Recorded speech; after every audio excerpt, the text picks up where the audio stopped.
tanggal 1 awal gajian, siapa sih nggak seneng?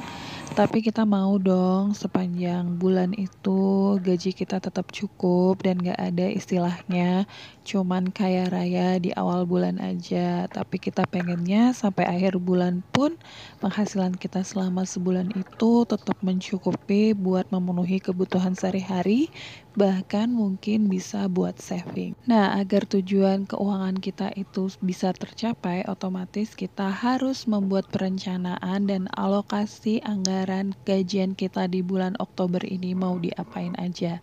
Nah, di sini aku akan membuat anggaran bulanan dari seluruh gaji yang aku terima di bulan Oktober untuk kebutuhan aku sebulan ke depan. Di situ ada beberapa pos yang aku bedakan. Di sini aku memiliki gaji dan penghasilan tidak tetap. Gaji yang aku terima tetap per bulan itu sebesar 4 juta rupiah dan aku memiliki tambahan kurang lebih aku tulis di sini 1 juta rupiah. Jujur aja karena namanya tambahan otomatis tidak tetap ya. Bisa kurang dari itu atau bisa mungkin lebih dari itu.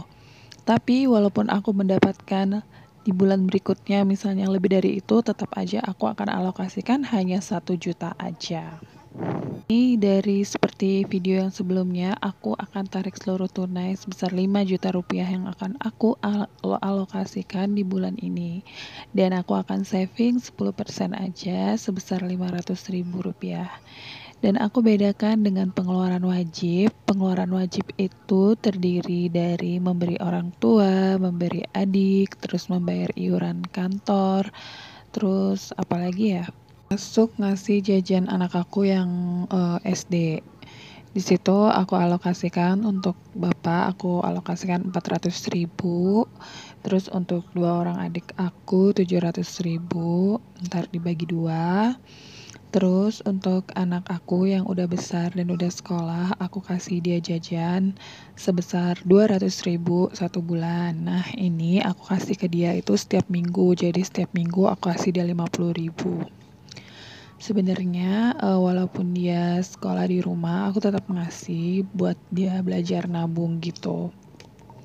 Walaupun di sekolah juga jarang sih dia make, biasanya dia aku bawain bekal. Terus untuk iuran kantor sebesar 200 ribu aku taruh di amplop juga.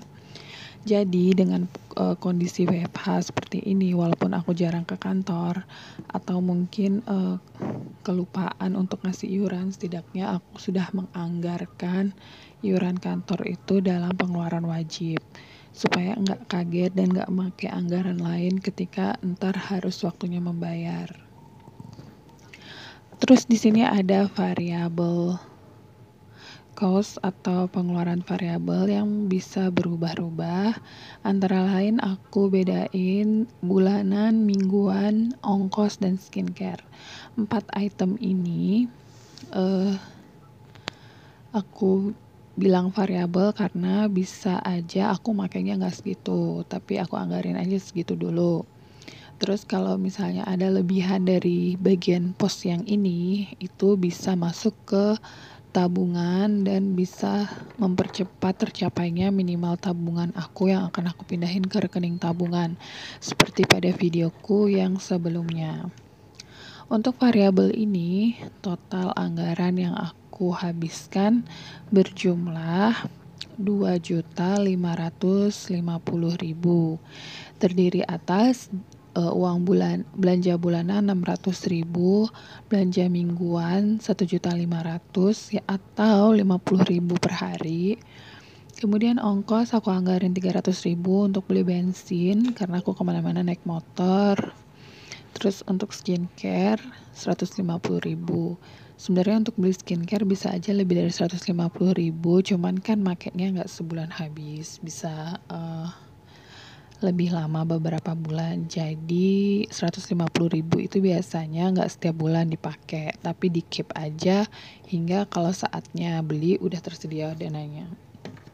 Terus yang terakhir itu dana darurat sebesar 100.000 yang akan diperuntukkan kondisi darurat aja ya. Nah, di sini aku totalin semua. Total pengeluaran aku 4.650.000. Dan dari 5 juta yang aku anggarin, aku punya free sebesar 350.000. Cuman di sini aku lupa masukin pos sedekah. Pos sedekah itu aku masukin sebesar 150.000 sehingga free-nya itu cuma 200.000. Ketika aku nanti ngamplop-ngamplopin uang, aku masukin tuh nanti pos 150.000-nya. Cuman kebetulan di buku ini aku kelupaan buat mencatat, jadi nggak terrecord di buku ini. Tapi nanti pas aku masukin ke amplop, insya Allah aku masukin. Nah, dari uang sedekah itu bisa dimanfaatkan untuk berbagai hal. Misalnya kalau aku suka mungkin untuk beli nasi Jumat atau apa, kan jumlahnya sedikit tapi insya Allah bermanfaat. Nah, setelah mencatat semua di buku, nanti kita akan ke tahap memasukkan uangnya ke amplop. Nah, habis membuat catatan di buku ini, nanti aku akan pergi ke ATM menarik uangnya, kemudian aku masukin ke amplop. Nah, aku merasakan banget alokasi anggaran ini sangat bermanfaat banget. Karena menurut aku, berapapun penghasilan kita, jika kita tidak bisa mengelolanya, maka akan selalu terasa kurang dan membuat kita merasa bokeh di akhir bulan. Atau jangan sampai hanya untuk memenuhi kebutuhan sehari-hari kita harus hutang karena kita udah kehabisan uang di awal-awal akibat tidak dikelola. Makanya manfaat dari mengelola uang tuh banyak banget. Pertama, insya Allah kita tuh tidak kehabisan uang hingga akhir bulan, hingga gaji berikutnya. Terus yang kedua, kita bisa mengalokasikan untuk menabung, sehingga biarpun sedikit kita tuh tetap bisa menabung. Percayalah, menabung itu manfaatnya banyak banget dibanding kita sembarangan dalam memakai uang seenak-enaknya gitu.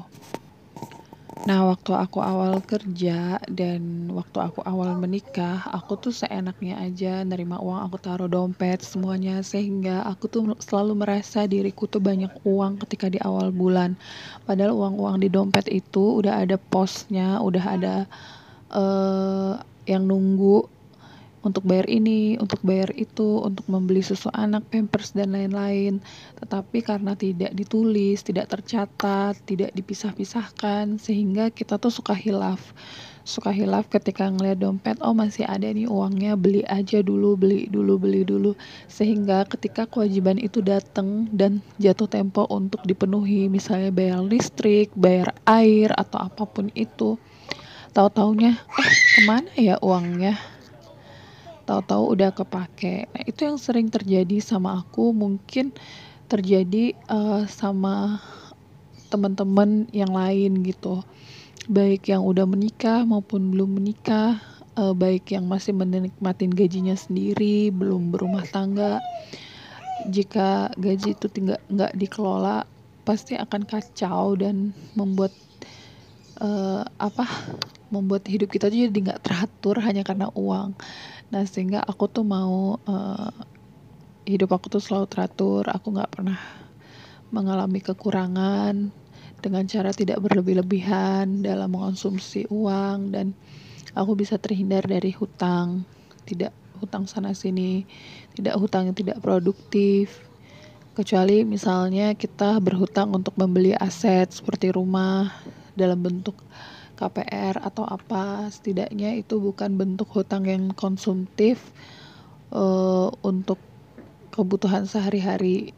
Kalau kita berhutang untuk kebutuhan sehari-hari sedangkan kita memiliki penghasilan, menurut aku sih kurang tepat ya, kecuali emang dalam kondisi seperti ini banyak orang yang kehilangan pekerjaan. Nah, itu beda perlakuannya. Seperti itu. Sehingga untuk kita yang masih diberikan gaji dan masih bisa bekerja, masih menerima penghasilan setiap bulannya, ada baiknya kita tuh mulai menata keuangan supaya kita punya tabungan, punya dana darurat, sehingga jika terjadi apapun ke depan, setidaknya kita punya ikhtiar dalam bentuk persiapan materi seperti itu. Dan dengan metode aku menabung seperti ini, akhirnya aku tuh bisa ngerasain membeli emas batangan walau hanya dalam ukuran kecil, nggak besar-besar gitu kan. Karena kan kita kerja setiap bulan, capek, kita ingin melihat hasilnya seperti itu. Dan aku karena sudah berumah tangga pasti punya target, pengen beli rumah, pengen beli apa, dan aku melakukan ini supaya keuangan keluarga aku tuh lebih teratur, dan aku mau merasakan manfaatnya banget karena aku tuh menjalankan kegiatan seperti ini tuh udah kurang lebih 3 tahun belakangan ini. Sebelumnya itu aku kacau banget sih keuangannya juga. Aku belanja ini itu suka-suka aku. Dikasih suami, dapat gaji sendiri, aku hambur-hamburin. Nah, untuk jumlah 5 juta ini kan seperti yang aku katakan adalah jumlah yang aku kelola setiap bulannya. Kalaupun aku mendapat lebih dari itu, maka aku nggak menganggap, aku tidak menggunakan itu seenak-enaknya seperti itu, karena kan aku punya target, aku pengen punya rumah dan sebagainya. Jadi emang aku targetin uang yang aku kelola setiap bulannya tuh hanya segini, kecuali kedepannya aku punya kebutuhan tambahan, harus bayar ART atau apa. Nah mungkin anggaran aku akan berubah, dan itu pasti akan aku sharing di sini seperti itu. Dan menurut aku mengelola uang ini bisa dari seluruh kalangan, dari ibu rumah tangga bisa, dari yang masih kuliah, yang baru menerima uang jajan dari kedua orang tua bisa, atau yang baru mulai kerja bisa juga. Jadi seberapa banyak pun gajimu, itu adalah bagaimana kamu mengelolanya. Gitu ya teman-teman, semoga dengan video ini bisa bermanfaat ya buat semua, insya Allah. Dan untuk besarannya ini benar-benar tergantung penghasilan kalian ya. Kalau misalnya lebih kecil dari jumlah yang aku dapat, ya disesuaiin. Terus kalau jumlahnya lebih besar juga bisa disesuaiin. Tergantung aja porsinya, yang penting proporsional, bisa menabung, bisa menyimpan, dan lagi-lagi aku mendoktrin pikiran aku untuk penghasilan tambahan baik dari hasil jualan, berbisnis. Aku doktrinnya bahwa itu adalah penghasilan tambahan, sehingga tidak full aku alokasikan untuk kebutuhan bulanan. Nah, ini sistem amplop yang aku pakai. Setelah aku tarik uang di rekening, maka aku masukin ke amplop, dari mulai tabungan wajib, memberi orang tua, untuk memberi adik aku, buat anak aku, terus iuran wajib kantor, bulanan, mingguan, ongkos, skincare, sedekah, dana darurat. Semuanya udah ada pos-posnya, sehingga kalau semuanya udah dimasukin amplop, dan aku gunakan uangnya sesuai dengan posnya. Kalau misalnya aku mau pakai uang dan tidak ada di posnya dan itu tidak mendesak, ya udah berarti belum saatnya aku buat jajan atau buat pakai uang itu. Nah, untuk pos-pos ini kedepannya bisa aja bertambah, tergantung kebutuhan ya. Kalau misalnya kalian punya ART, mungkin ada pos ART, atau kalau kalian tinggal di komplek dan ada iuran komplek, bisa ditambahin. Nah, ini sesuaiin aja kebutuhan. Intinya kalau udah dibudgetin kayak gini dan kita tertib dalam menggunakan keuangan, maka sampai akhir bulan aku yakin kita bisa survive tanpa mengalami kebokean, apalagi harus berhutang untuk memenuhi kebutuhan sehari-hari. Dan untuk kalian semua yang sedang berjuang dalam mengelola keuangan keluarga, tetap semangat ya moms, tetap semangat teman-teman, mbak-mbak semuanya. Karena aku tuh yakin kalau kita ikhtiar untuk membuat kualitas hidup yang lebih baik, pasti kita tuh akan dikasih jalan sama Tuhan, kita tuh akan dimudahkan dalam